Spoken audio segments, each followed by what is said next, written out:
Bir kun payg'ambarimiz alayhisolatu vassalom aytdilar: Allohning 4 ta katta farishtasi Jabroil alayhissalom, Mikoil alayhissalom, Isrofil alayhissalom va Azroil alayhissalomlar kelishdi.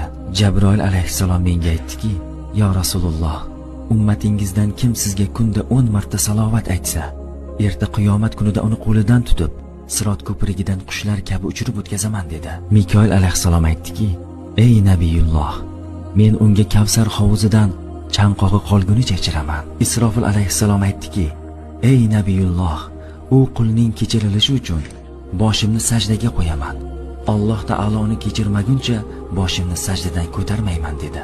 Azroil alayhissalom aytdilarki: "Sizga bir kunda 10 marta salovat aytganning ruhini payg'ambarlar kabi olaman." Buni eshitgan payg'ambarimiz alayhissalatu vassalom: "Bu qanday lutf yo Rabb, bu qanday ehson Allohim" dedilar.